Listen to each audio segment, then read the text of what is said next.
नाही बर नाही. नाही अनम्यूट. बर. स्टेबलाइज्ड. अंजली बोला. नाव कुठून आहे, लिंक वाढदिवसाच्या हार्दिक कुणाकडून शुभेच्छा. मिळाली? मला लिंक ही डॉक्टर भारती चौगले मॅडमांनी दिली होती. माझी मुलगी त्यांच्याकडे जवळ गेली होती त्यावेळी त्यांनी नंबर घेतला होता माझा आणि मला लिंक पाठवलेली. मी पहिला मॉर्निंग फ्लू स्टेशनच जॉईन केलं होतं. मला खूप आवडलं होतं.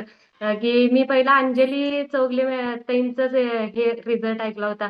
त्यांचं एवढं कमी झालं, मला एवढा कॉन्फिडन्स आला की माझं पण कमी होऊ शकते. कारण की मी मी शोधतच होते की माझं वजन कमी व्हायसाठी, कारण की माझं वजन कधी मला कमी होत म्हणायचंय नव्हतं. कारण मी फिरायला एवढे जात होते 5-5 किलोमीटर, का? खरं कधी कमी होत नव्हतं.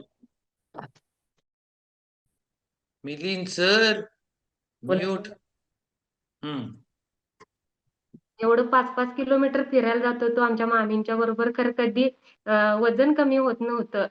मला वाटलं एवढं फिरतं तरी एवढं कधी वजन का कमी होत नाही असं वाटत होतं. खरं करोनाच्या काळानंतर माझं खूप वजन वाढलं. कारण की घरात बसून मॅडम म्हणतात ना केक वगैरे, मी पण त्यावेळेस शिकले. तरी मी पण ऑर्डर घ्यायला लागले केकचे. बाकी सगळे रेसिपी शिकले त्यावेळेस. आणि खाणं पिणं भरपूर झाल्यामुळे वेट भरपूर वाढलं. माझं वजन झालं होतं 86 किलो.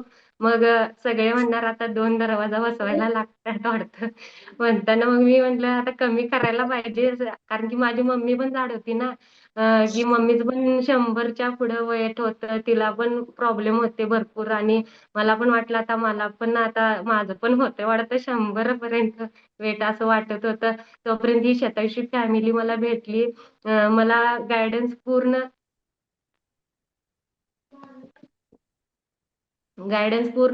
पूर्ण पद्मजा मॅडम, डॉक्टर प्रसाद सर आणि स्वरूपाताईंनी केलं.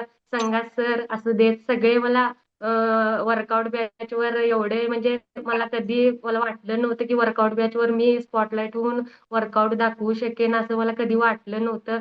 परंतु इथे या फॅमिलीमध्ये आल्यामुळे मला खूप काही शिकायला मिळालं. जे मला शिकता आलं ते मी शिकले, अजून शिकत राहणार आणि कायमच मी शिकत राहणार. मग मला 86 किलो वजन होतं. 3 महिन्यात माझा 23